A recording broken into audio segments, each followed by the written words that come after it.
Okay, good evening everybody here in the premises of the International Institute for Peace, and good evening to all our guests online and who will perhaps watch this broadcast later. I want to welcome you on behalf of the IIP, but also of the Austrian Institute for International Politics. It's a joint adventure and a joint event tonight. Well, the Ukraine war, I don't have to say many words about it, but the title is going in the direction from Ukraine war, going more into the direction of militarization, or is there still a chance to go into the direction of multilateralism? Well, I think big nations, big countries don't like very much multilateralism because they always think they have power, they have military capacity, so they can do the job on their own, and they don't need so much the multilateral structures as smaller countries. Well, the US, we have several examples, at least tried to involve in some way the United Nations when they had some global actions.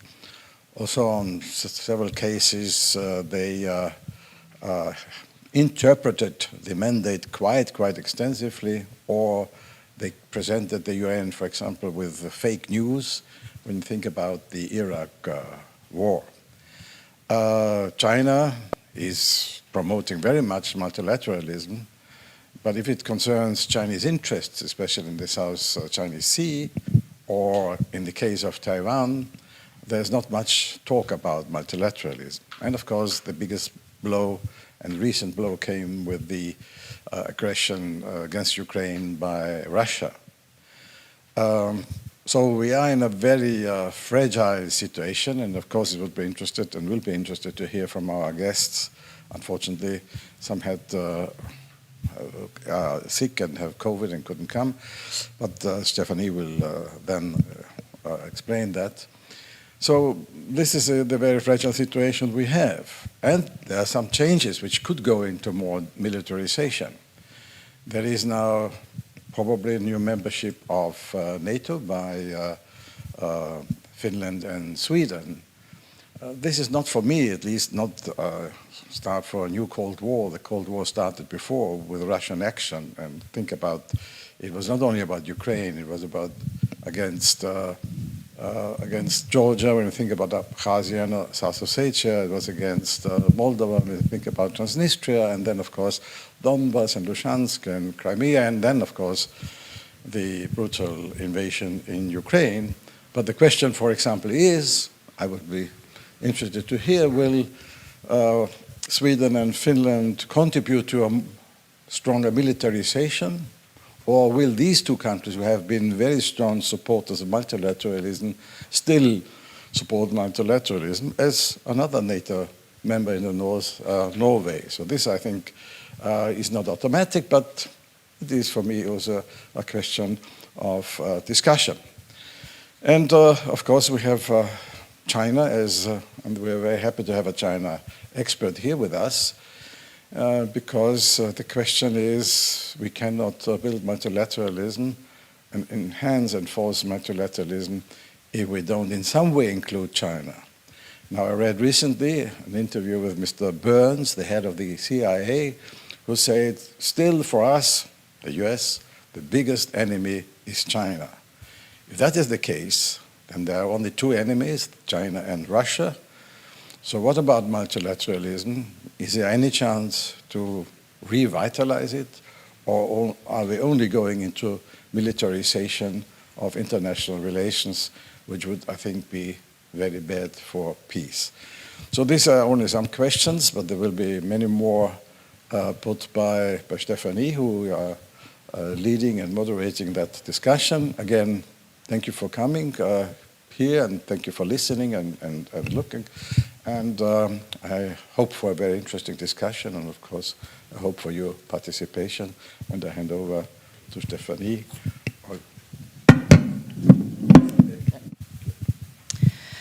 So also from my side, welcome to all of you, to people enjoying a discussion being live here, which is quite unique these days. I'm very happy that we managed to do this today. Thanks, Hannes, for your introductory remarks. I'm not sure if he represented himself. He's the president of our institute, Hannes SWOBODA. My name is Stephanie FENKART. I'm the director, and I will be leading this discussion.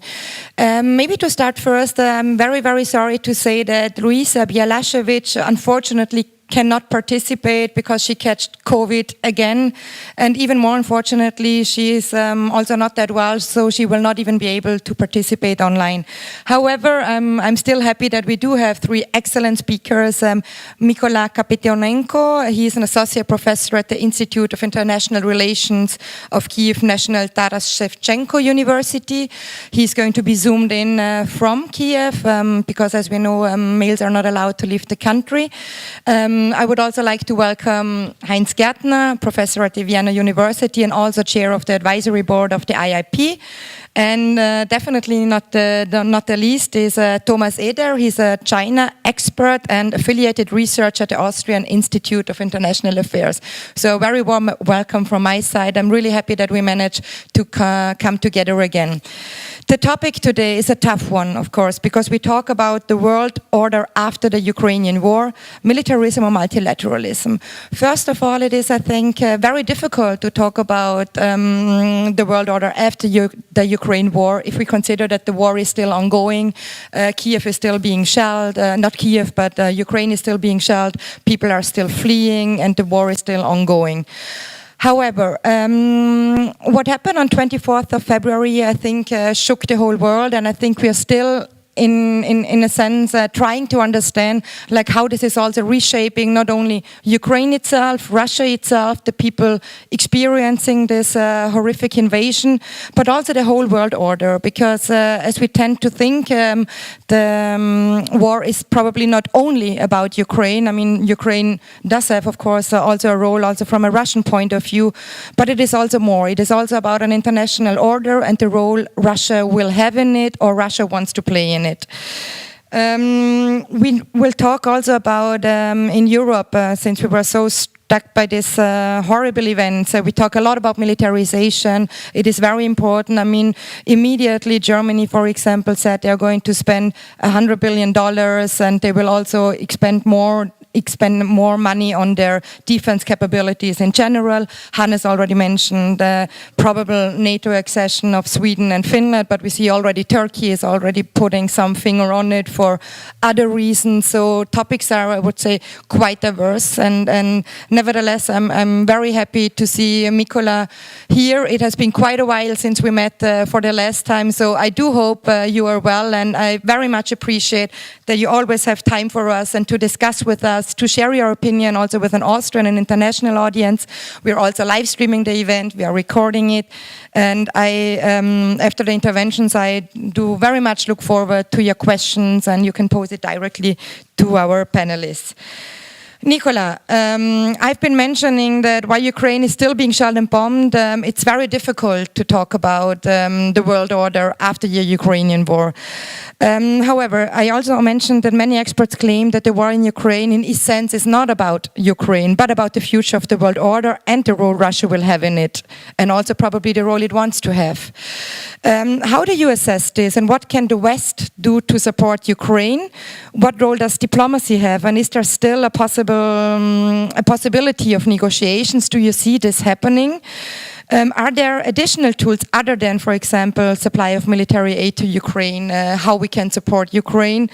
And what can Ukraine also do complementary to self-defense? I mean, the questions are manifold. I give you 10 minutes for a first round, but just your stance on how is the situation right now? How do you see it? How can we support?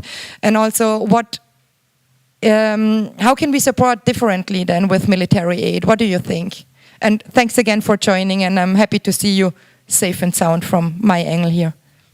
Likewise, Stephanie, great to see all of you. And the questions are really brilliant, and I think it will take a lot of time to address all of them. I will try to put it in a more concentrated way, since these are issues which have been discussed in recent 3 months many times with many audiences. And my general idea is, first of all, is that this war is both about changes in international order and about the role of Russia in it, and about Russian-Ukrainian bilateral contradictions. The problem is that there have been lots of assessments that the annexation of Crimea back in 2014 has undermined the existing security system in Europe and globally, and that it has been inconsistent with the existing international orders put by Henry Kissinger back in March of 2014. But we all witnessed that more or less the international security system survived. It has been shocked for a while, and there have been some changes, and there were the mostly the regime of sanctions, anti-Russian sanctions implied, which was the major difference in the world after 2014 compared to what had been before. But the depths of these changes was not enough, I think, and many people in Ukraine felt that life got back to its track, and although we had a semi-frozen conflict in the east and the Crimea annexed, and it seemed that Europe found itself in a much more dangerous situation than it used to find itself before. But nevertheless, the basic parameters of the international security have returned. The level of violence, the number of casualties, the hotspots on the globe, also the military budgets, for instance, arms sales, or the stability of the regime of nuclear non-proliferation. Everything was more or less under control.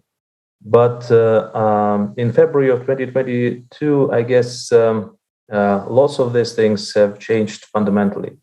And this is really not only about Russia trying to regain regional influence or trying to settle the security dilemma, because the rhetoric which has been implied by the Kremlin is very much shaped within this security dilemma situation, that we had to attack first in order to avoid being attacked. No matter how, I won't say silly, but artificial that may sound, but this is, in my view, the only rational explanation of why this war happened and why the decision has been taken. Along with Russia trying to solve its own problems, real or perceived problems, the decision to start a war in the middle of Europe is certainly changing a lot.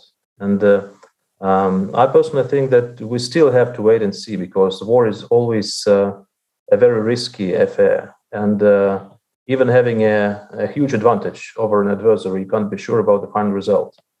And we still have to wait and see how exactly this particular war ends in order to assess the consequences for international security more fully. But I do think that we can say that the world is becoming more dangerous, that I would pick militarism instead of multilateralism if I have to choose between these two alternatives, because countries are back to the realist logic. They have started to trust each other much less, and the general polarity of international system is changing, certainly not with Russia being the leading actor, but it is starting to look like a bipolarity of the United States and the West versus China and its allies. And within that context, the war of Russia against Ukraine can also be seen. I also think that by losing trust in each other, countries will rely on more preemptive measures, on more aggressive steps. They will also tend to proceed from worst-case scenarios, and they will certainly have to spend more money on defense. But what is even more dangerous is that the countries would love to have nuclear weapons, and that will be a huge blow to a non-proliferation regime, because in a world where military force is back as an instrument of foreign policy, the best thing you can have is the nuclear bomb. And I think that this will be a very huge blow to the non-proliferation regime. Along with this, lots of consequences may follow on a regional scale, depending on how long this war will take, how high the level of violence will be, how impressive the level of destruction will be. And we now see that the West is responding to it, that getting to the question about the role of the West and how it can help. I think that what the West is already doing is absolutely great job, because very few people in Ukraine expected something like this before the invasion. To some extent, the West has no choice, because otherwise, if Ukraine is let Ukrainian defeat happens, then the risks for European countries will increase significantly. But on the other hand, this is also a chance for the West to regain the unity and to find a new basis or new energy for its foreign and security policy. I think that negotiations are very unlikely so far. The situation is changing quite dynamically, but it seems to me that a couple of months ago there were much higher chances for negotiated settlement. Now it looks like both countries are believing that they are winning, and the space for a compromise decision is absent or very narrow. Because of that, I think we are facing a huge probability of a protracted conflict, which would last for months or years, probably not in such an active phase. It may de-escalate over time, but nevertheless, it will not be fully resolved.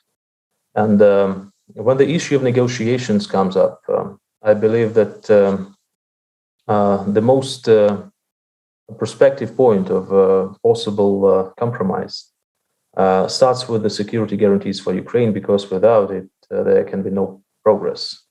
And on the other hand, without these guarantees, there may be no talk about dropping the issue of NATO membership for Ukrainian leadership. And within that context, that's what I have been commenting a lot. I believe that what Ukraine needs from the West is the issue of EU membership, which is very important. I do understand all the technical difficulties, all the political difficulties. I do understand that the shortest period of preparation for EU membership was for Austria, by the way, in the 90s, when it took about 4 or 5 years. And by now it takes much longer. But the point is that if Ukraine remains in a gray zone of security, as it used to be before, it will always be a very huge problem for the whole European security. And probably all the risks which are linked to possible membership of Ukraine in the European Union are much less today than a continued large-scale war in the middle of Europe. That's the point I am making when talking to my colleagues and friends all over the world. And what I also mention is that in February, the structure or the trends of international politics globally and in Europe have changed fundamentally. And the scenarios which have seemed impossible before start to be quite real today. So this is a time for very innovative decisions. Ukraine's membership in the European Union is the most effective way to restore Ukraine's economy, to get it back on track at some point, and to make Ukraine an effective and sustainable democracy, which is now also in the interests, much more in the interests of the whole Europe than it was before February. I also think that security guarantees are important, but I don't think that European countries separately or the European Union in general can provide them to Ukraine. I think that the security guarantees from the United States would be the best possible solution, but I do understand that they are very hard to get. But nevertheless, these issues are fundamental for any progress in further negotiations. We are still far from any progress like that. We are still far from real negotiations over peace settlement. But I do know that the wars tend to end in some sort of ceasefire and some sort of negotiations over peace. I do know that the positions and policies and strategies of different countries in the West may differ towards the conditions, timeframes, and the whole design of possible peace agreement between Ukraine and Russia.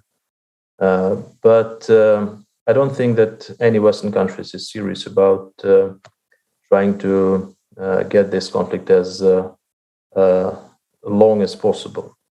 So this is a joint problem for Ukraine and for the West, and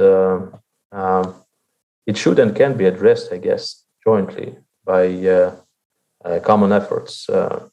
This is the moment when probably things which many of Europeans have been afraid about, for instance, of accepting Ukraine as an EU member, with all its problems, economic inefficiency, corruption, and all the rest, things which have been mentioned so many times before, may tend to realize that these problems are much less significant and much less dangerous than those which are connected with the continuation of the war. I guess I will stop here, and if you have any questions, I'll be happy to address them. Thank you once again for providing such an opportunity. Thank you so much, MYKOLA. I think you touched upon many already very important issues. I mean, you mentioned the problem of trust, which leads you, if I got you right, more than to the conclusion that you now would root more for militarism, because in multilateral spheres it's very difficult to come to any terms without any even limited form of trust, and very unfortunately I think you're right on that one. You also mentioned, and this already leads me then to Thomas, because you did mention that we are kind of in a new Cold War between, and I think this is also important because you didn't say between Russia and the West, because you said between China and the West, or actually you said the West, the US and its allies, and China and its allies, and we might even count Russia in it for this one. But what I would like to hear from you now, Thomas, is because we discussed a little bit before, is about something which might be also specifically interesting for Austrian European audience. How does China actually view the conflict? I mean, what are the Chinese debates on the war, and how can you probably try to help us understand what China's position in this is? Maybe additionally also, if you can also explore a little bit about the China-Russian relationship. How strong is it really? Because, I mean, we have this feeling that China somehow tries to be neutral in a sense by calling on end of hostilities, but on the other hand, they're not really following the international community when it comes to condemning the war in general. So your share on China, on this whole issue when it comes to Ukraine, how does China perceive the situation in Ukraine? Thank you. Can you all hear me?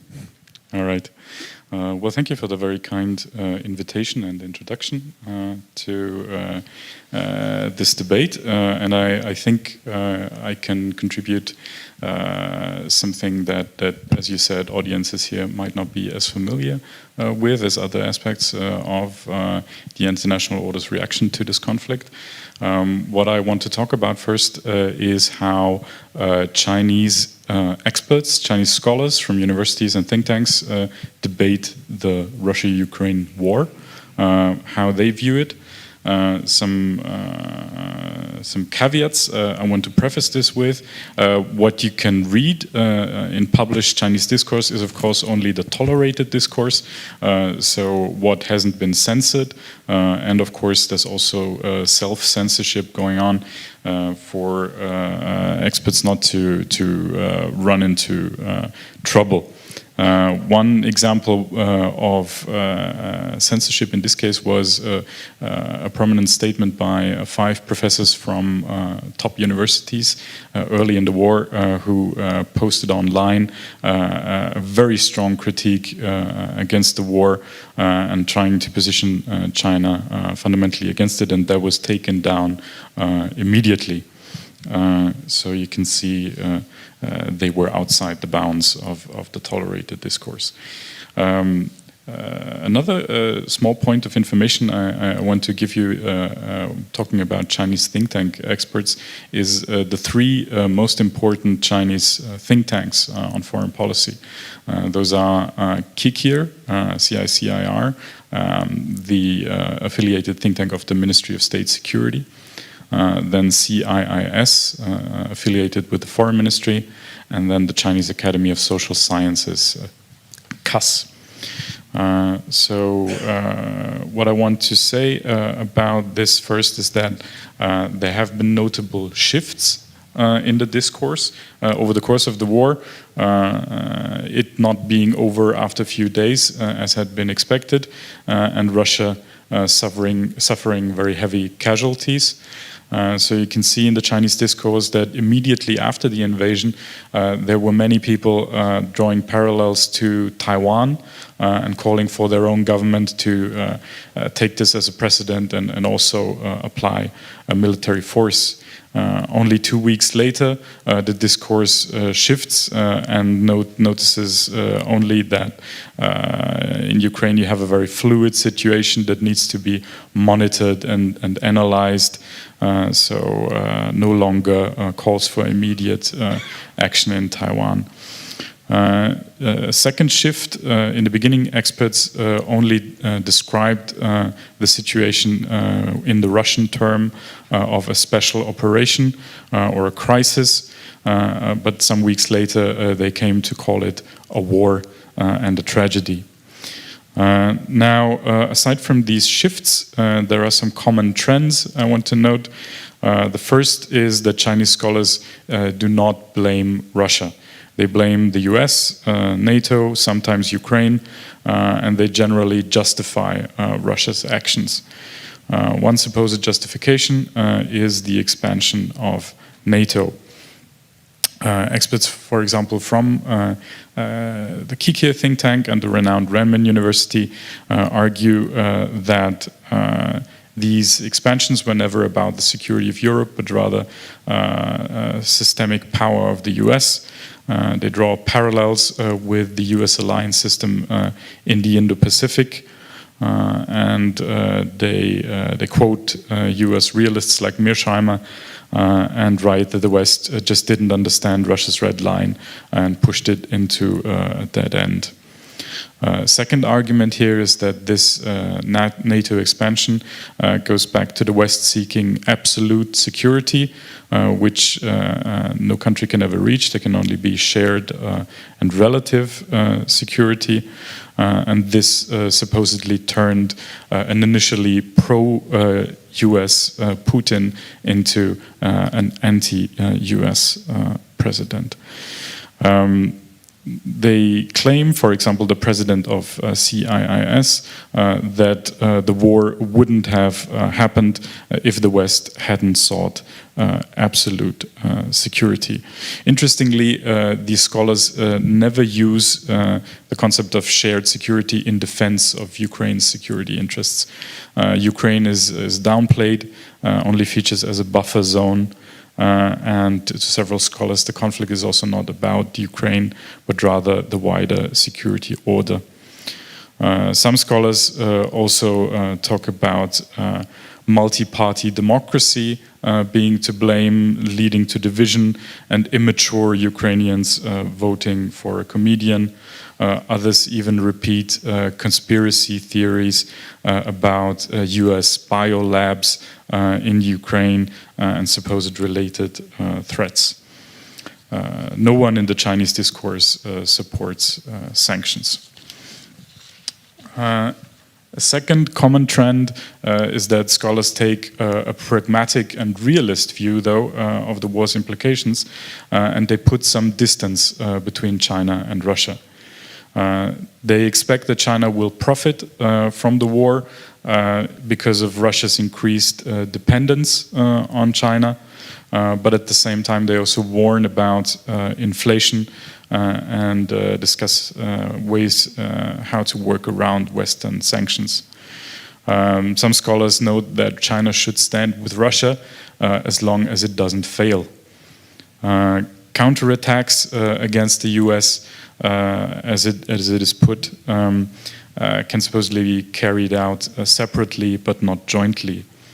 Individual scholars also hold that China's goal should be actually a sovereign Ukraine, but with enough security assurances for Putin so he can claim victory. There is some unease in the Chinese discourse about Russia's violation of China's supposed international law principles, national sovereignty and territorial integrity. You can see this also in the context of China abstaining at the United Nations during votes in the Security Council and General Assembly. This is described by scholars as cool-headedness and China's interest in a diplomatic solution. A third common trend that I want to note is that Chinese scholars think European countries do not have a real say on Ukraine, but rather follow the US. They describe Europe as weak, internally divided, and now hit hard on energy, refugee, and sanctions fronts. Some see Europe relying more on transatlantic security now, while others note a potential rift due to the high cost of sanctions for the EU. Now, overall, I would say that Chinese scholars appear to favor somewhat of a wait-and-see approach. Should Russia fail, then Beijing should play up reservations about Moscow's approach. Should it succeed, then Beijing should bring leverage to bear against sanctions. Now, one strong voice I wanted to mention that is already decided on the matter of Russia failing or not, and writing in April, is Feng Yujun, who is the director of the Center for Russian Studies at the famous Fudan University in Shanghai. To him, Russia started the war because it is a key part of its strategy to rebuild its empire. It used a moment in time during the pandemic when the world order was fragmented and an opportunity of a game without rules presented itself. He then argues that Russia has already lost, however, politically, economically, and diplomatically, and the great deficits in the military, production, financial, and know-how domains have been laid bare, and that Russia's overall national power has been reduced. He expects a full divorce between Russia and Ukraine, and that Ukraine will join the EU but not NATO. Crucially, he sees Europe as more united, NATO as strengthened, and the US leadership position as expanded due to the war. So this is a strong voice saying that Russia really miscalculated and that this miscalculation had consequences also counter to Chinese interests. Now, this is what I wanted to say about the Chinese discourse. Maybe a couple words on the strength of the relationship. I would say that despite the pragmatic views of Chinese scholars, the relationship is very important to China. It has so far been important enough for it to really not enforce its previously held principles of national sovereignty, territorial integrity, and non-interference in other countries' affairs. I think you can see that the strategic partnership with Russia has been more important. And I think we cannot expect China to criticize Russia going forward either. I think it will hold this line, this fine balance, where it tries to protect its economic relations with the West, but at the same time keep up the strategic partnership with Russia. And also the increasing security ties. Interestingly, maybe not many people know, China also had rather close relations with Ukraine before the war. Ukraine was a very important agricultural partner, food exporter to China, and it also was willing to share sensitive military technology with China. But we can see in this war that China clearly evaluates its relations with Russia as much more important And maybe later I can also say a few words about China maybe assuming the role as a mediator, as mentioned by some in the early phase of the war. But I think I'm going to leave it at this for the moment. Thank you so much. I think it was very interesting, and I think it's quite interesting in the sense that China is more or less following the Russian narrative when it comes to who actually provoked the war, because I think it is quite clear that in Europe and in the West, I mean, we state, and we need to state once again and again, over and over again, that the war was not provoked neither by Ukraine nor by NATO. That doesn't mean, of course, that NATO doesn't play, or NATO enlargement doesn't play a role like in the whole situation, but I mean, when it comes to the actual war happening, I would say that's a very different point of view from than that the West is having. Heinz, I think you already heard many things on which you can also elaborate, and one was I mentioned expansion of NATO. I mentioned also that China is seeing Europe as weak, the European Union as weak. The same is true for Russia, and I think this is not nearly something new. But if we talk more about this global world order, and I think it is very important because we still are in an institute for peace, and for me it is also very important to look at what happened in the past. And I mean, there were wars before, and we did manage, I mean, not eternally as we can see and witness right now, but there was a progress. And I'm talking here especially about the Helsinki Final Act, the Paris Charter in the 90s, that we tried to establish this world order, obviously not including too much in the end Russia as it wanted to be included, and there of course NATO comes in. But how do you assess this trend of militarization, and also in the context of the disarmament regime, which is totally more or less gone? I mean, and that was very important also during the Cold War, because most of the disarmament treaties actually were negotiated during the times of the Cold War. So maybe if you can reflect also on what MYKOLA has been said, and also what Thomas has been said about how do you assess this new trend? What role do you see for multilateralism versus militarism? Good evening, and thank you, Stephanie. Thank you also for organizing this event, and I think it's important to look beyond the war, even beyond Putin. What we have to discuss here, and we want to discuss, of course, I have to look back a little bit as well. But I will start with my conclusion. The conclusion is that President Putin brought back bloc thinking and the war to Europe.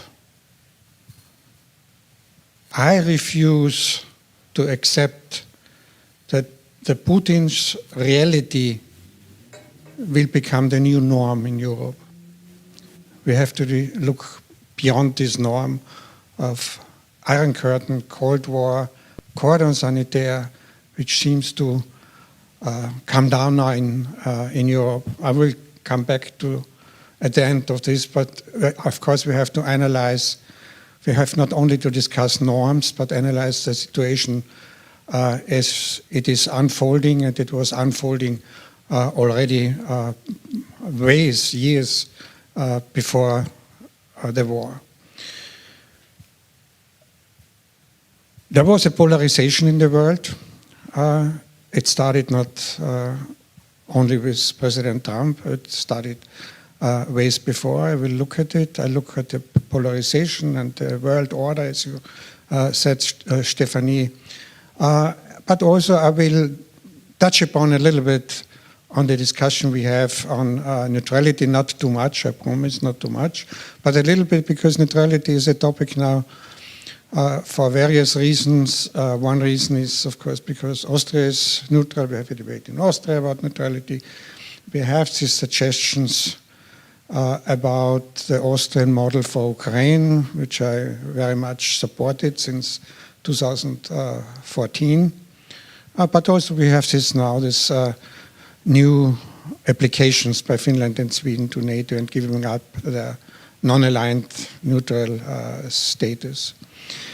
When I said we have a polarized world, polarity, it comes in different versions as well. So the elderly here, they know about the bipolarity during the Cold War.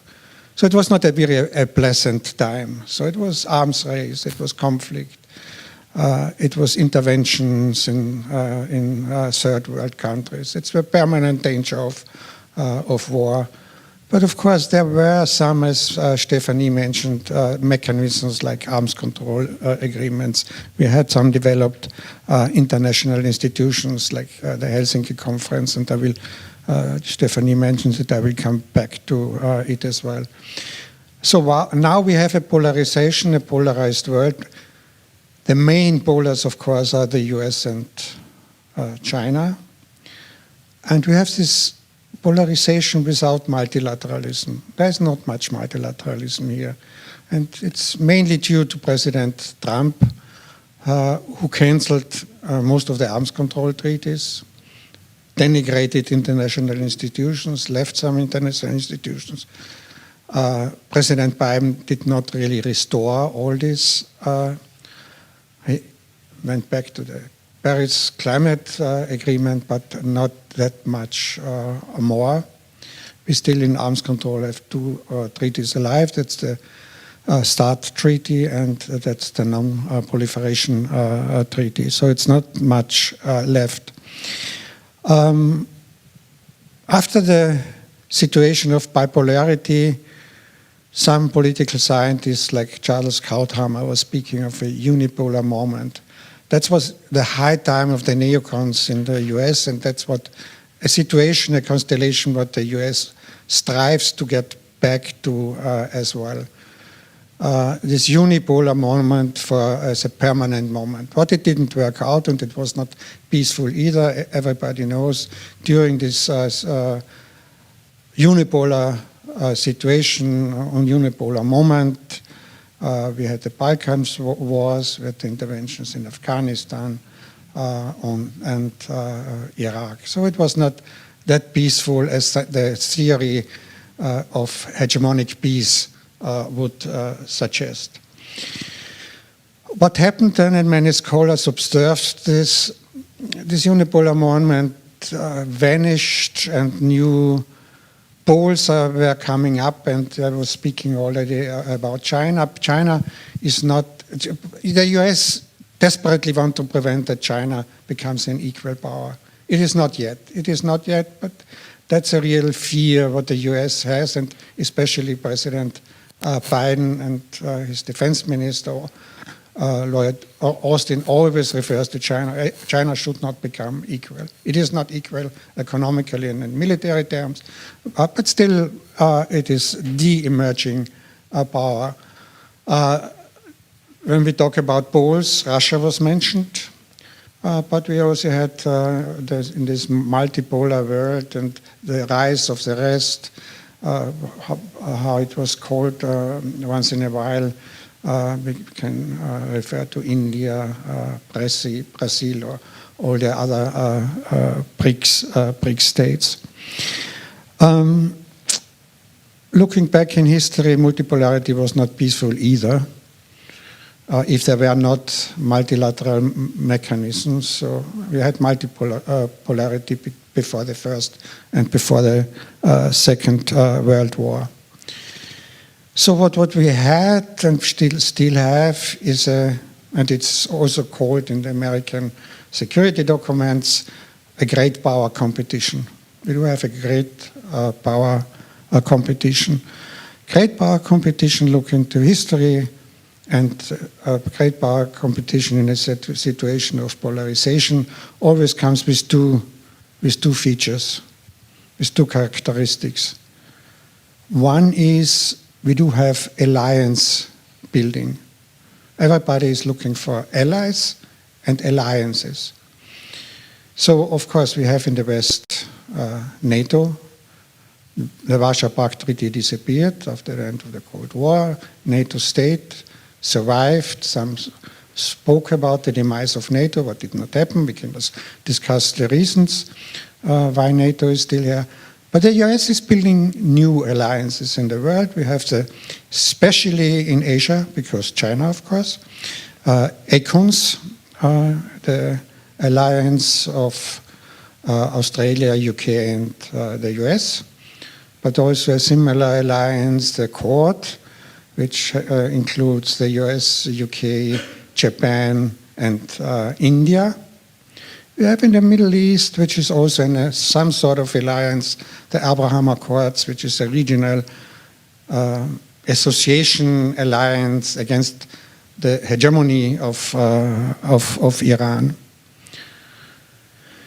China does not have really alliances that much, but it's still, we have the Shanghai Cooperation Organization, where is Russia member as well, and the Central Asian states, but China dominates this Shanghai Cooperation Organization. Not an alliance, but it has security issues on the agenda as well. China is building up allies through the Belt and Road Initiative all over the world. Investment, building up infrastructure and trade, but also creating dependencies. And allies. So that's not an alliance as such. The Chinese call it multilateralism. You can look at it in a different way and say it's a network of bilateral agreements with different countries going all over the world, Africa and Latin America as well. Russia is very weak when it comes to alliances. There we have the Collective Treaty Organization in East Central Europe, which is a weak organization, very few members. Russia tried to show strength. I think it was in January when it helped to stabilize the Kazakhstan regime. So it is an alliance, but not very strong alliance. Russia has allies in the world. It has allies. Sometimes Russia is very skillful to get them. We have them in Syria, we have them in Latin America, with Cuba and Venezuela. We have them also in Africa, but not alliances. So it's, Russia is not very good at that. So the second feature, first feature is alliance building. Second feature is ideology. There's always an idealist dimension if it comes to polarization and the great power competition. We know this from the bipolarity during the Cold War. So we had, of course, it was supposedly clear-cut. We had market economy, Western democracies, we had communism, state economy. Somehow, communism still had some attractivity. So intellectuals discussed communism. The Soviet Union skillfully linked it to some intellectual debate on Marxism. I think there's a huge difference, but still, there was this debate. So communism had some attractivity at that time. Now, Russia doesn't have an attractive ideology. I have to say, all states in the world now somehow are part of a market economy of capitalism, so that there's no difference anymore that much. So nothing is left for Russia, really. So Russia is trying to do it with the argument of Russification to protect Russian-speaking minorities, referring to Nazism, with a reference to the fight in the Second World War against Nazi Germany, that it was using against Ukraine as well. Not much attractivity here. In contrast to the Belt and Road Initiative, it has some soft power. The Belt and Road Initiative has some attractivity and soft power. on the opposite, the Belt and Road Initiative is coming closer and closer to Russia. So Russia, there was an anxiety in Russia because of China's influence, very close to its border. On the other hand, there was NATO expansion. Of course, there was NATO expansion. Russia was afraid, in their perception, of NATO expansion. And President Putin mentioned it all over the time. So that was an issue, at least for him. So when we have this polarized world, we have China, we have the US, Russia was about to lose this great power competition. Russia was about to lose it. Russia didn't have much to offer except nuclear weapons. So what did Putin do? Putin tried to get back some influence, or to push back American influence with the war in Ukraine, which of course was very counterproductive, as we see, because NATO is coming closer and closer to the Russian border. So Russia probably has lost the great power competition for a very long time. I come back to in a couple of minutes now. Smaller states, weaker states. I was talking about big states, the great power competition. So what choices do weaker, smaller states have? I do not say small states, because small states, for example, Ukraine is not a small state, but it's always a relational description towards big power. So what choices do smaller states have? So the American political scientists and the realists have some good expressions for that in English, better than in German. They have the choice of bandwagoning. Bandwagoning means there's a great power. I want to join this great power with an alliance, or join an alliance to get a protection, but also to get benefits, to get, some political scientists call it bandwagoning for profit. But it's not only for profit, it's also for security. So that's what Sweden and Finland are striving for now. So they are bandwagoning with NATO, with the US, at least how they argue, to get protection. That was the Ukraine doing as well, when they said they want to become NATO member and put it in the constitution, and also since the Bucharest summit of 2008, then Ukraine said, oh, we want to become NATO member because NATO is the protection for us. Of course, we have to have the other side of this bandwagoning. The other side is entanglement.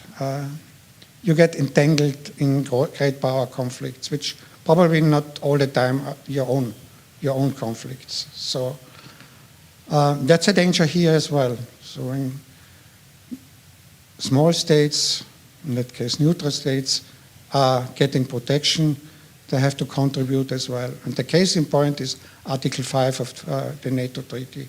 So Article 5, everybody is referring at Article 5 as a protection, and President Biden is saying Article 5 is sacred. Some religious reference here. But Article 5 is a commitment as well. And you can't be involved in a conflict what you don't want to be. And if Finland joins the alliance, you have this 1,300 kilometer border, and there can be incidents. We know this from the Cold War. There can be incidents deliberately provoked or incidentally. That can happen. There will be a constant debate whether this is an Article 5 situation or not. What means Article 5? All the member states of NATO have to come to the aid of an presumed attack against one NATO member state.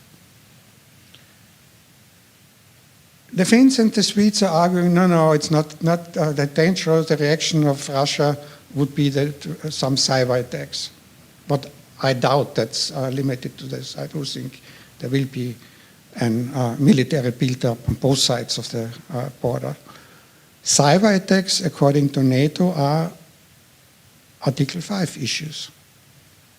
So if there is an agreement, it's always hard to attribute cyber attacks to an attacker. It's always hard to do this.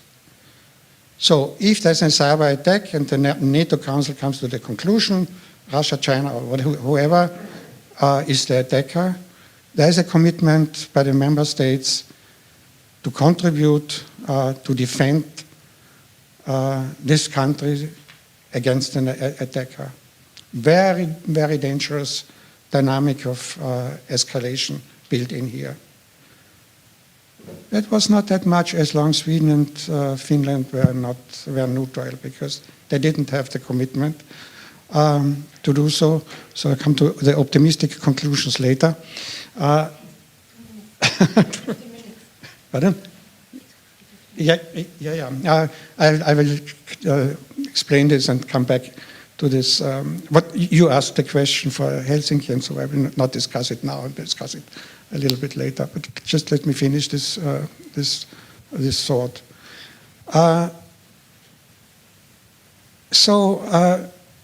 Bandwagoning has some dangerous connotation here. It's not always positive. So staying neutral in some cases, especially when it comes to the situation of Cold War, has advantages. So that is the second choice, was what neutral states have. Staying neutral. Staying neutral, staying out of great power conflict because of the fear of entanglement, because of the fear to be entrapped in great power conflict, entrapped in conflicts which are not their own. That was one consideration, of course, why neutral states during the Cold War wanted to stay neutral. Just want to say one thing about Finland's neutrality, can explain it a little better later. Neutrality was always a means to get more room of maneuver against Russia. And in the friendship treaty, there is no word of neutrality, because it was not possible at that time to write neutrality in the Finnish-Soviet treaty.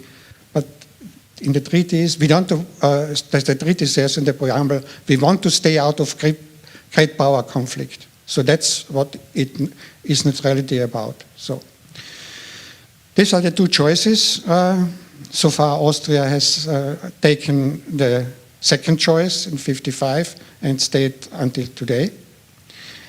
And Sweden and Finland have taken the other choice. For Ukraine, it's still an open question. It still could become neutral, not NATO member, but of course there are conditions attached that Russian troops would have to leave. There is one more, just to complete the sentence, explanation by the realists, just that nobody says I forgot something.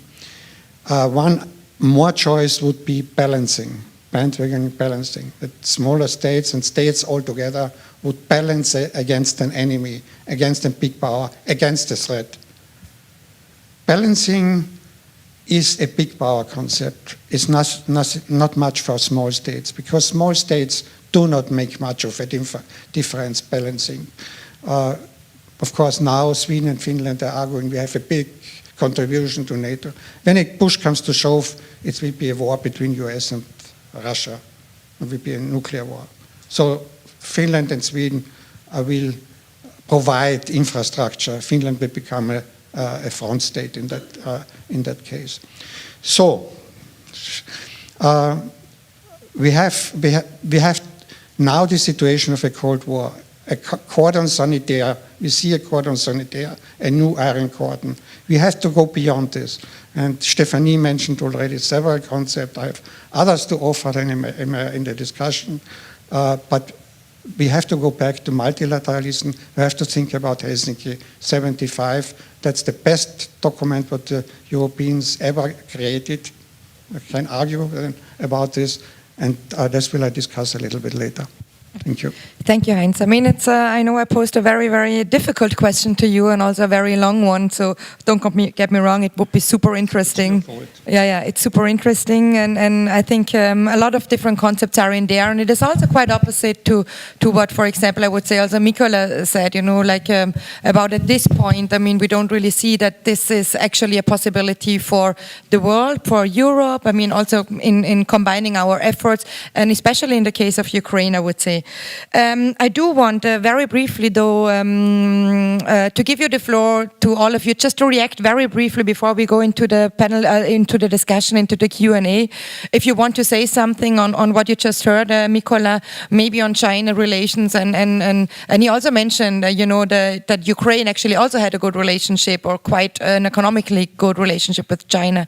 And then also, of course, on this whole idea of alliances, and also what commitment, it's not only protecting, it's also committing at one point. I mean, this is also why Article 5 isn't that strong as it could have been, because the US didn't want to be pushed into another war in Europe. I mean, this is also why the formulation is still quite weak. So maybe just very, very briefly, and I already asked you to prepare your questions and to think about it. But briefly, 2 minutes, all of you, and yeah, MYKOLA, the floor is yours. Thank you, Stephanie. These were very interesting presentations. I would start with the last one, since I'm very fond of international relations theory and do like it. And one of the huge disappointments I had to react in recent months is a disappointment in IR theory, with all those realist, neoliberal, institutional, and all others possible ways of arranging international security, which failed to explain why the decision, the very bad decision to start a war against Ukraine, has been taken in the Kremlin. So that was very interesting theoretical discussion, and I was following it with very much interest. And also on China is a very interesting topic here in Ukraine, because since the very beginning it has become evident that China will play an important role in this, even being a very distant country. The possible range of assessment was pretty wide, starting from China being actually behind the Russian aggression, because this is a kind of a challenge to Western-centered world, which is made by the Russian hands, actually. And ending up with saying that the China's interests are really at risk here. And I also was thinking, and still is thinking, that this war is a huge strategic challenge to China, because on the one hand, it cannot afford Russia to lose, because Russia is the only major ally of China in its struggle against the West. But on the other hand, China cannot ally itself too much with the Russian politics, because they undermine the whole grand strategy of China, which is built on the values of sovereignty, non-interference, and mutual cooperation, and things alike. So I believe this is a huge dilemma for Chinese leadership. And what I see from their comments is that they are hesitating in trying to find the middle ground somehow. Really, Ukraine has been an important partner, a difficult partnership between Ukraine and China before the war. China has become Ukraine's trading partner #1 for a couple of years. Also, agriculture certainly was a huge topic, and the technical cooperation and the issue of Motor Siege, which is the aircraft factory in Zaporizhia, which is currently about 25 kilometers from the front line, was a huge issue of debate between China and Ukraine. So there has been a complicated cooperation, and I think that this also adds to a set of difficulties China is facing because of the war, which has been started by the Russian leadership. Thank you, Thomas. Would you like to add something?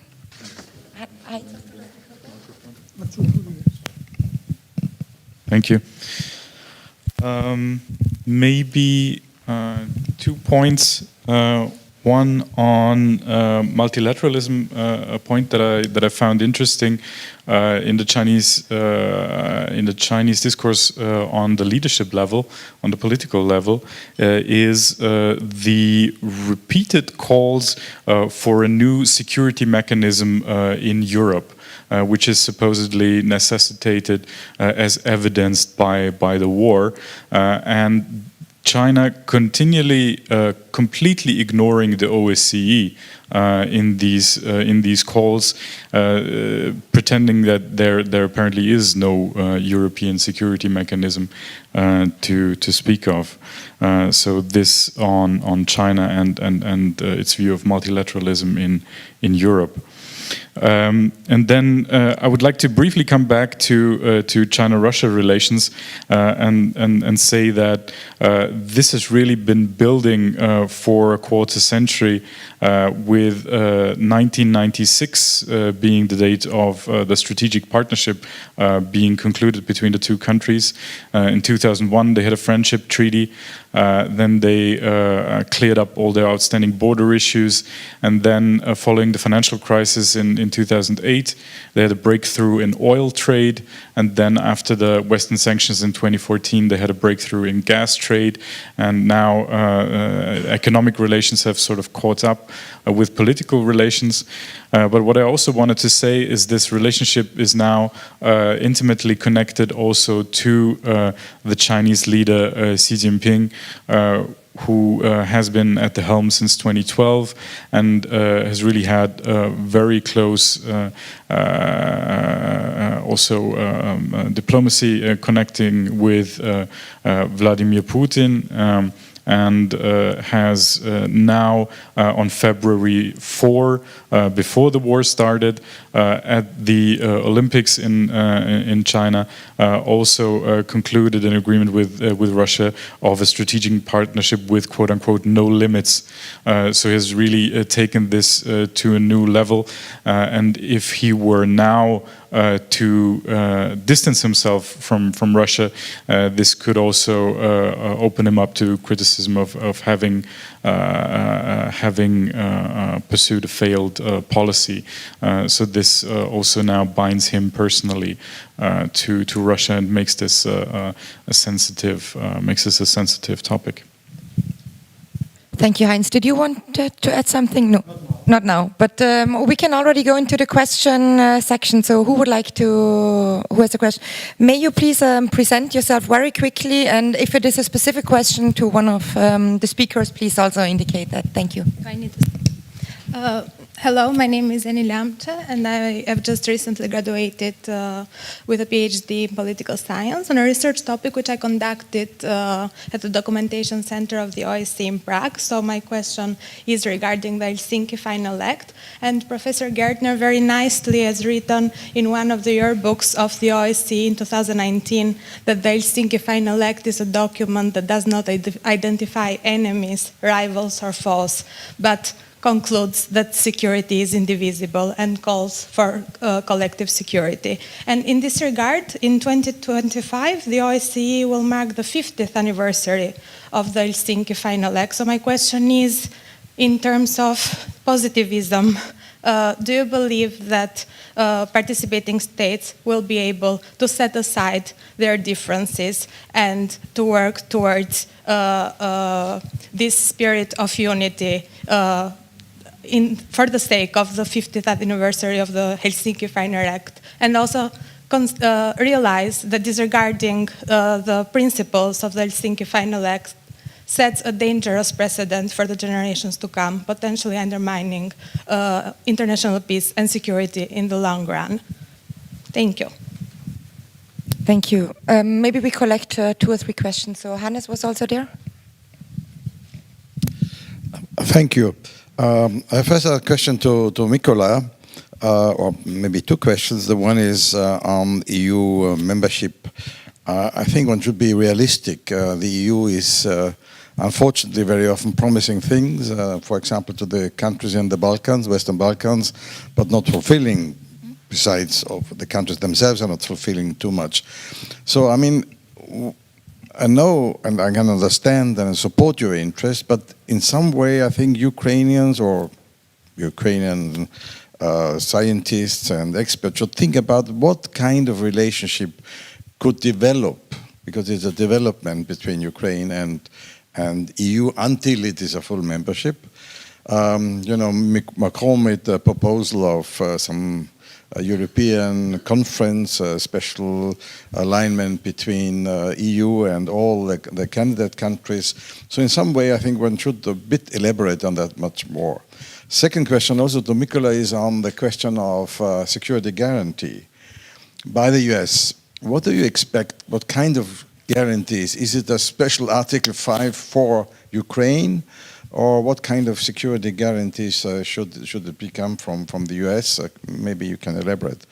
And then to Thomas, on China, well, I agree, of course, what you said about Xi Jinping and has these promises, but I think Chinese are much too clever not perhaps to think about what they can win out of the weakness of Russia.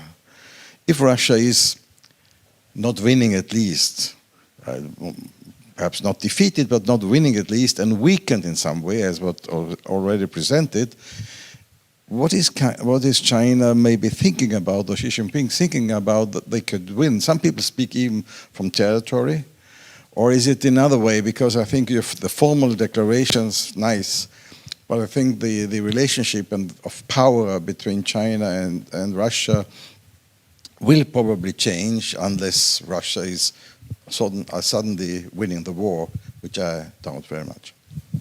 Thank you. We take one more. Oh, there, yeah. Thank you very much. Thank you very much indeed. Krauchenberg, Institute of the Danube Region, Central Europe. I have a question to Mr. Eder concerning China.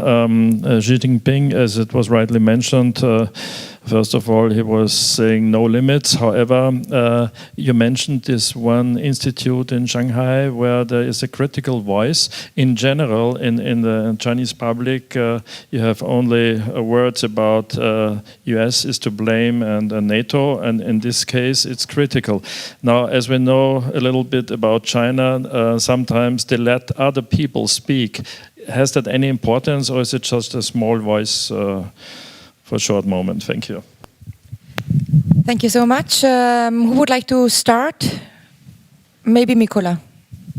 So I'm helping you out there. So two questions were for you. One was on the European Union, what kind of relationship, like being realistic. The Western Balkans were mentioned. They are very frustrated by the promises the European Union has been making and in the end not delivering, even though they even did the reforms, taking into account how much smaller they are population-wise and also country-wise. And the other was about what kind of security guarantees Ukraine could be receiving. Yeah, thanks, Hannes, for your questions. I'm a realist, and I have always been very skeptical about Ukraine's either joining NATO or EU in the midterm perspective. But what I mean is that now this is not only the problem of Ukraine, but also a huge price the European Union has to pay for a continuation of a war. And I do understand that all the difficulties which are linked to the very process of joining the European Union, even if there is a political contest of all parties engaged. So the first step is to persuade the EU member states that much closer association with the Ukraine and at the best membership is the best way to minimize risks of another large-scale war in Europe by putting Ukraine out of the gray zone. But the second step will also certainly be technical, because it needs joining the EU needs a huge amount of work to be done. So this process may be speeded up in a way, probably. That will also a clear membership perspective and as a fast process as possible of adaptation of Ukraine to EU membership would be a good solution in my view. What the French president has offered, in my opinion, is not sufficient, because technically it's the association agreement. It's roughly the same terms of arranging the neighborhood of the European Union with a view to build sustainable democracies and more or less secure, developed, more or less rich societies, which failed actually, which was the basis of the strategy of the European Union, in particular within the neighborhood policy and the Eastern Partnership project.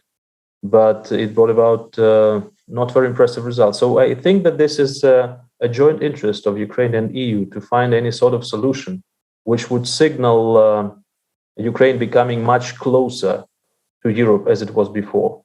Probably it is a substantial expansion of the association agreement with much bigger access of Ukraine to all liberties the European Union possesses, or any other solution which would look like this. On security guarantees,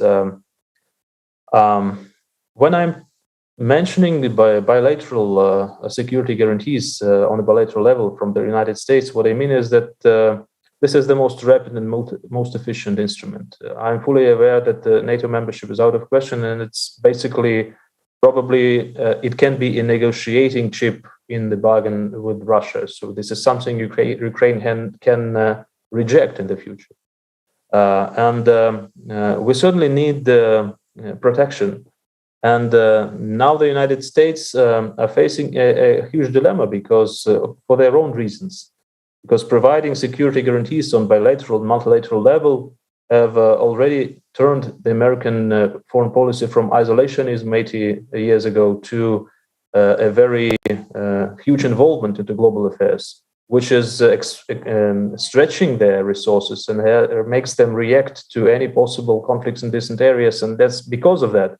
They very often opt for weapons supplies as a response instead of providing security guarantees.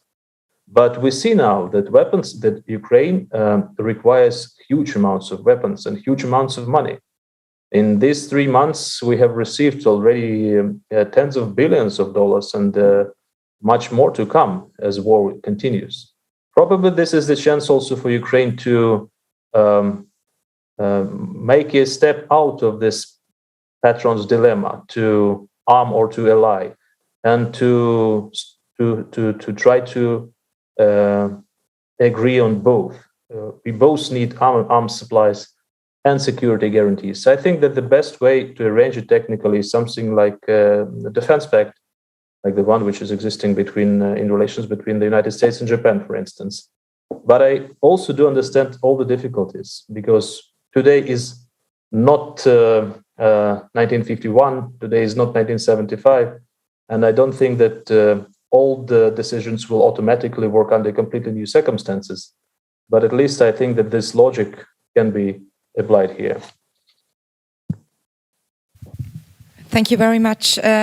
Thomas, 2 questions were for you. Thank you very much. Thank you for the questions. So what can China win from Russian weakness?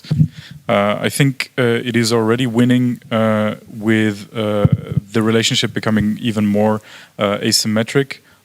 China winning a lot of leverage for negotiations in the economic field. So when you look at the energy sector, there's partly a problem with infrastructure. China cannot easily import gas that Europe wouldn't. They are in negotiations with Russia for a Power of Siberia 2 gas pipeline from Western Siberia to China, but negotiations are still ongoing, and it would still have to be constructed. So we're talking at least 2 years, probably much more. But China can get probably liquefied natural gas and oil for discount prices now. And we also see Western companies exiting Russia, for example, in the energy field as well, BP, Shell, Exxon. And here Chinese companies are already positioning themselves to strike lucrative deals and get strategic assets in Russia. And I would also say that China being weak, Russia being weak, China will have an easier time expanding its influence in Central Asia even further, and Russia sort of assenting to a junior role. Then on the second question, is that an important voice? Well, firstly on his person, Fong Yujun, I would say he's well connected, has been around for decades, is a very well-known Russia watcher, and I would say it's a voice with weight. And then I would add that, as I said, there's a trend in the discourse also to be pragmatic and to wait and see whether Russia fails or not, and if it does, if there's a further failure in the Russian advances in the east now, as there was in the north, then I can see China really playing up its support for Ukrainian sovereignty more than it has previously. And we can already see China also playing up its actually minuscule humanitarian assistance to Ukraine, but it's repeatedly underlining that it has provided some support to Ukraine on humanitarian needs. Thank you, Heinz. And so now I'm happy that I didn't give you more time before, because the lady actually posed a question on the OSCE and on the Helsinki Final Act and the 50 years going to be upcoming in 2025. So what is your take on the OSCE? Thank you, Dr. Lanze, for this question. It gives us indeed the opportunity to look beyond the war and the current situation. I know you are an expert on OSCE, and thank you also for mentioning my article. I guess I wrote it a couple of years back with the title, "The Future of Europe is Helsinki." That was the idea, because we already saw this polarization in the world, so it's not coming. Also, is what Hannes SWOBODA mentioned, is not coming with the war alone. And with the membership of Finland and Sweden, it was here visible long before, and we already were thinking about solutions at that time. And when I went back to this Helsinki Final Act, I discovered it was the height of the Cold War. So it was the height of the Cold War. Of course, we had already the beginning of the Daunt. We had the German Ostpolitik, we had the initiatives by this great statesman, Olof Palme, Bruno Kreisky, and Brandt. And we had arms control already in place, but mainly due to these initiatives as well.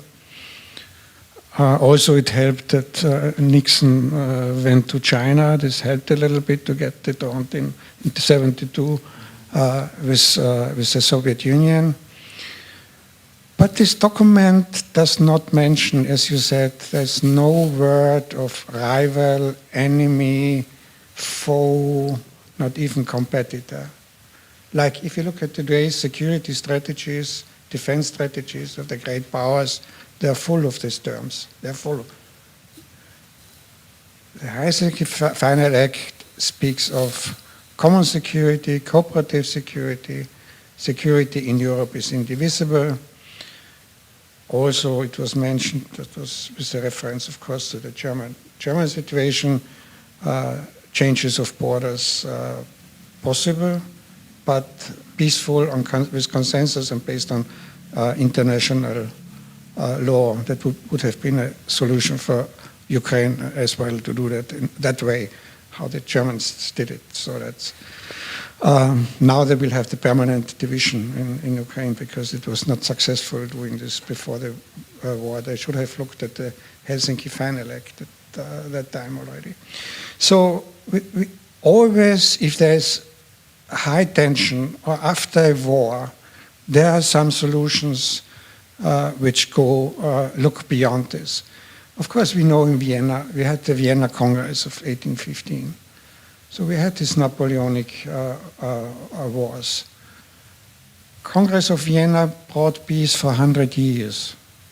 Of course, in the middle of the 19th century, we had the wars of unification, including the Crimean War.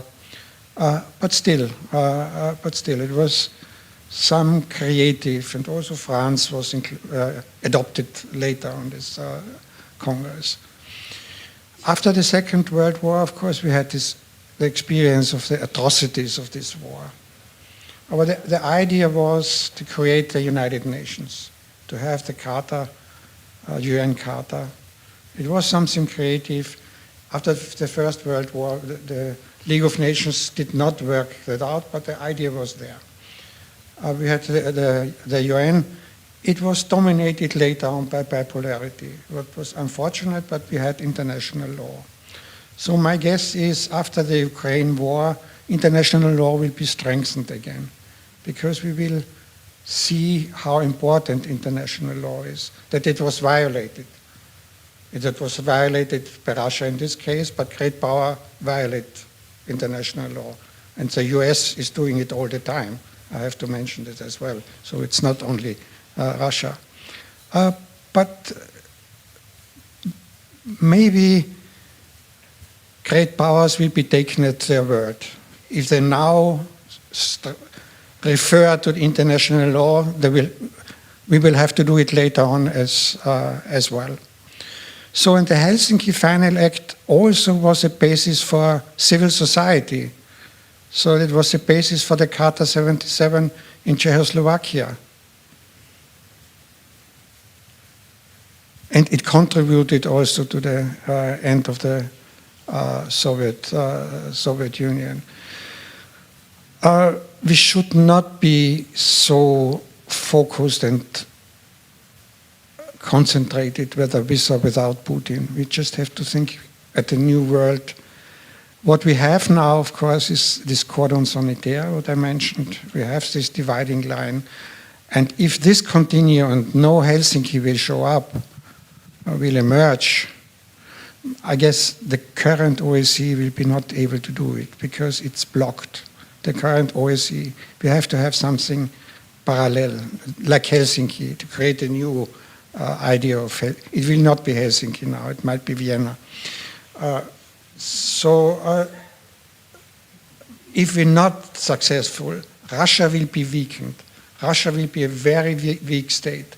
Economically, it will lose the gross national product by 40–50%, what I guess. What it did already after the end of the Cold War. So gross national product by the Soviet Union and Russia was reduced by 40%. It will be even more. Sanctions, war, it will be very weak. So if you isolate Russia, what will remain? What will remain?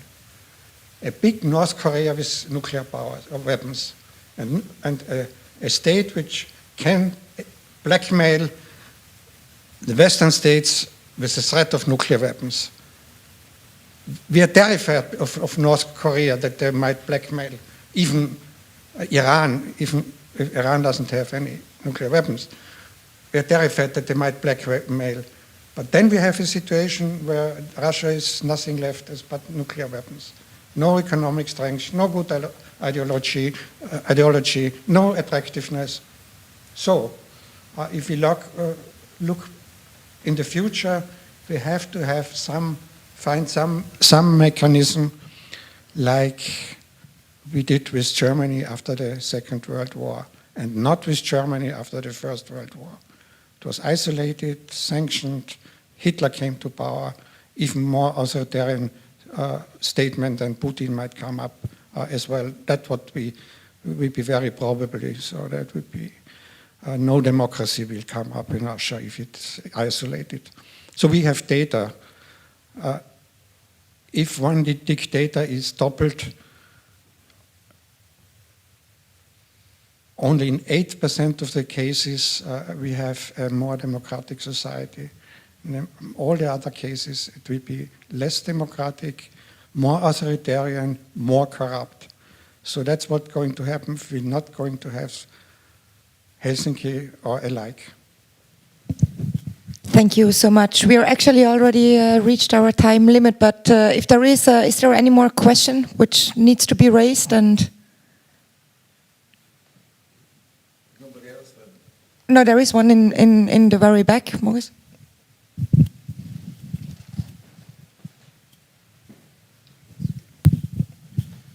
So thank you very much. I have one very short question. So apologies for that. So as things stand now, and especially in light of the actions and inactions of the United States and to some extent even the United Kingdom, do you really think that the West really want to de-escalate the war between Russia and Ukraine? So if not, then can you plausibly say that there could be, if the war is protracted, the situation of Afghanistan where Ukraine will be used as a battleground, as a playing field for ideological and other reasons? Just drawing some analogy of the Cold War situation. I have another question, but because of the time, I just stick to this one. Thank you very much. Hannes, did you also wanted to say something still? Very briefly, maybe it's, as far as I can understand, it is connected to MYKOLA. What is your impression of the West? And we sometimes read that some of the countries, like the US, some of the Baltic countries, are more or less pushing even Ukraine to continue the war. Of course, countries who are not suffering from killed people and destruction, others are more moderate. So what is your impression about the Western front, so to say? Are they united, or do you see some differences from your Ukrainian perspective?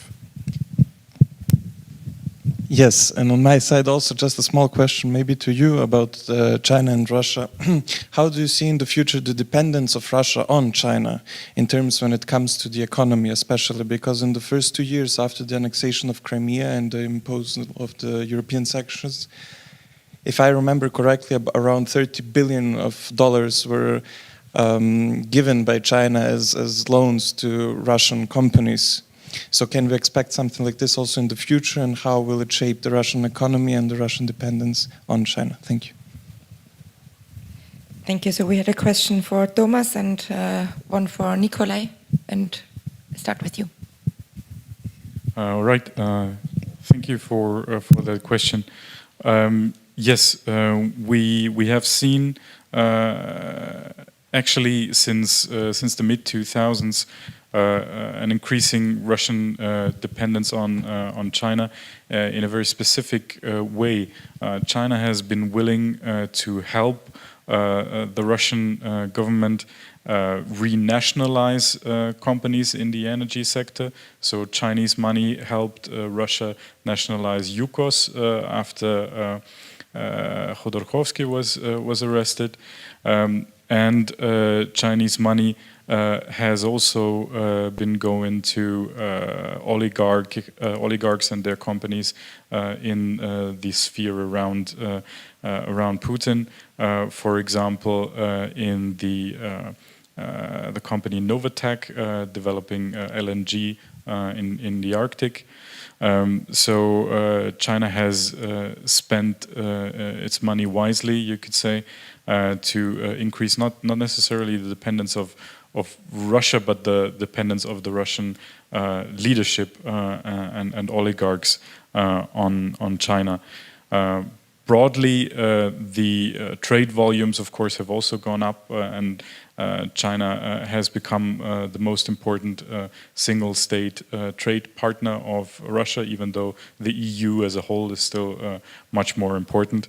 We will see how far it can take this. When you look at where the geographic center of gravity of the Russian economy and population, of course, is, then it's in Europe and not close to China. So that still will play very strongly for trade relations with the EU. But if the confrontation is going to go further, and the circle of aggression and sanctions is gonna spin further, then we can expect also more of a broad Russian dependence on the whole economy level as well. Yeah, MYKOLA, your last words for today. Thank you. I know the discussion pretty well, because it's not only about different views inside the West, but it also about inside Ukraine. there are people who are more resolute in fighting till the end, de-occupying Donbass and Crimea, and a military victory over Russia. There are people who are more moderate, recognizing the risks, understanding the difficulties, and putting forward the idea of a negotiated settlement. However, there is certainly a minimum of demands on the Ukrainian side, and one of the most wide used is that Russia should return to the positions it had before the invasion, and that would be a necessary condition for the beginning of substantial peace negotiations. Nothing less should be acceptable. I don't think that the West is unified or by having the same views on how Ukraine can be supported and how Russia's potential to destabilize international security can be weakened. But I think that it is united in an attempt to support Ukraine. However, the terms and instruments for that support can be viewed differently. By now, I see the differences between the position of the United States and the United Kingdom, for instance, on the one side, and the positions of Germany or France on the other. But I think that everything is very dynamic. Everything is very open to public opinion, very open to the dynamics of the events on the ground, and things can change quite rapidly. What is important is to define the criteria of a victory, something which would fit the strategic interests of both Ukraine and the West. This is a complicated issue, but it should be addressed. Thank you so much. On the Afghanistan comparison, do you have something to add on that one? Well, that's also part of the same debate. Nobody wants to turn Ukraine into another Afghanistan, of course. But at the same time, there are very few people in Ukraine who would accept huge concessions to the Russians, and no one in the government is really ready for it. Because of that, I think that we're still far from this perspective of turning into Afghanistan. Again, the conditions are quite different from those which have been present during the Cold War or even after the Cold War. And Ukraine is in many ways different from Afghanistan, and it's in particular it's a much more important factor for European security. So I believe we will be able to escape that scenario, and the Western support will help Ukraine win rather than turn this conflict into a years-long protracted war. Thank you so much, MYKOLA. Heinz, do you want to say some last sentence? No. All right, so thank you so much, MYKOLA, Thomas, Heinz. I think it was very interesting. Of course, the time is always too short, especially when we try to tackle such a huge topic like ranging from the conflict between Russia and Ukraine, because there is also a conflict between them, even though many do not see it. And then this whole big issue about the world order, what role does China play? What about peace in the long term? What about trying to get to a collective security organization? Again, the OSCE was mentioned.